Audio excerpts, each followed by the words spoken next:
Oi pessoal, eu sou o Alessandro e hoje eu vou comentar essa revista aqui, o número 32 da coleção do Homem-Aranha da Salvat, intitulado Venom Voltou. Já faz um tempo que eu não comento nenhum número dessa coleção aqui. Acho que o último que eu comentei foi o 26, que é intitulado Nada Pode Deter o Fanático. Acontece que eu não pego todos os números dessa coleção. Eu pego só o que eu não tenho, histórias que eu não tenho, ou histórias que eu tenho num formato que eu não acho legal, que é o caso dessa edição 32. Nesse volume estão reunidos os números 315 a 319 da Amazing Spider-Man e o 23º anual da Amazing Spider-Man também. Com exceção do anual, a equipe criativa de todas as histórias é a mesma, que é o David Michelinie e o Todd McFarlane. E é o seguinte, essa aqui é uma fase que eu acho muito agradável de ler. Michelinie ele foi o cara que fez o casamento do Aranha, né? E ele trabalhou muito bem a relação do Peter e da Mary Jane. Nessa edição aqui, a situação que a relação dos dois está é a seguinte, né? Eles vivem uma crise econômica. Eles foram despejados do apartamento, a Mary Jane não consegue trabalho, isso por causa das maquinações de um cara que é apaixonado por ela, um milionário que é apaixonado por ela, que apareceu em histórias anteriores, que inclusive foram publicadas nessa coleção, e ele impede que ela consiga qualquer trabalho como modelo. E o Peter e a Mary Jane, então, por causa da situação financeira, foram morar na casa da Tia May, que nessa época aqui é uma pensão, na qual moram vários idosos, né? E é nesse contexto de crise econômica, de morar na casa da Tia May, que eles lidam com o retorno do Venom. O vilão, esse aqui é o segundo confronto do Venom com o Homem-Aranha. O vilão que estava preso na gruta, ele foge, ele procura o Homem-Aranha e ele, como ele sabe a identidade do Aranha, né, ele vai inclusive à casa da Tia May. Né? Tem cena dele ajudando a Tia May a colocar roupa no varal. Né? São cenas assim que dão medo realmente. O Venom aqui, ele é um personagem que realmente assusta, né? Dá um tom de quase que de terror à história, né? Um suspense forte que, na verdade, a qualquer momento ele pode matar alguém que é próximo ao Aranha. E o seguinte, né? Eu acho que esse aqui foi o melhor uso que o Venom já teve, né? Inclusive outros roteiristas tiveram essa pegada também, né? Mas depois ficou meio sem saber o que fazer com o personagem. O simbionte passou sei lá, de hospedeiro em hospedeiro e nunca foi tão legal, ao meu ver, pelo menos, quanto esse uso aqui do Venom. Bom, e o seguinte, né? O arco contra o Venom dura 3 edições. E depois há um outro arco no qual o Aranha vai enfrentar o Escorpião, que foi turbinado, né, com novos equipamentos por um agenciador de poderes. E que ele é contratado, então, né, na verdade, em troca de equipamentos novos, para sequestrar um figurão do exército. Né? É claro que o Aranha vai se meter.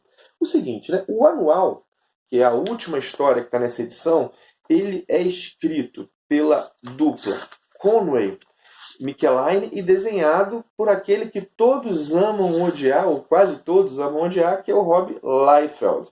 Aqui está a arte do encadernado do anual. O seguinte, a história do anual é uma espécie de tie-in da saga Tax Atlantis, na qual o Homem-Aranha ele faz uma dupla, né? Ele faz um team-up com a Mulher Hulk. E eles enfrentam o Abominável. Né? O seguinte, ao meu ver, a história mais fraca dessa edição. Mas eu não canso de dizer, já disse inclusive nesse vídeo, que as histórias dessa fase são bem legais. Elas têm um tom cotidiano que, ao meu ver, encanta. O seguinte, né? O Peter, por exemplo, ele luta com o Venom. Logo na final da primeira edição, ou melhor, logo na segunda edição ele luta com o Venom. No primeiro arco ele luta com o Venom. Mas nesse arco ele também ajuda um idoso que é viciado em jogo. Olha só que bacana, né? As duas coisas acontecem. Porque nessa fase, e também em algumas fases anteriores, né, mas como eu estou comentando nessa, a vida do Peter Parker ela é tão importante quanto as aventuras do Homem-Aranha. E nesse contexto, os coadjuvantes ganham um brilho. Dá para dizer que o Peter Parker e o Homem-Aranha eles formam um todo orgânico com 2 polos em constante tensão. E essa tensão entre os dois polos é o que dá a graça às histórias. Esse algo está lá na origem do personagem. Desde lá do Aranha do Stan Lee com Steve Ditko, tem isso. E aqui o Dave McElwain sabe trabalhar muito bem essa característica, né? Esse legado da origem do personagem. E vale dizer que nessa época aqui, quando essas histórias são publicadas, o Aranha tem outras mensais. E histórias dessas outras mensais, quando nós vamos lendo esse encadernado aqui, respingam nas histórias que estão aqui. Há plots desenvolvidos nas outras mensais que são mencionados na Amazing Spider-Man. Essas tramas atrapalham a compreensão? Não, mas instigam a curiosidade. Dá aquela vontade, poxa, a Salvat podia publicar essas outras histórias também para formar um todo, né? Um exemplo disso é a situação que parece que o J. Jonah Jameson está substituído pelo Camaleão. Isso não ganha resolução aqui, porque está sendo desenvolvido em outra revista. Bom, é isso, né? E uma coisa que eu quero comentar, que nem diz diretamente respeito a essa edição, mas que é uma notícia sobre o Aranha que eu achei legal, é que a Panini anunciou que vai publicar encadernados da Amazing Spider-Man, né? Encadernados com 20 edições cada. Cara, eu fiquei muito empolgado com isso. Vai sair desde o início, histórias desde o início. Por quê? Porque eu tenho aquele sonho, né, de ter tudo do Homem-Aranha que já foi lançado.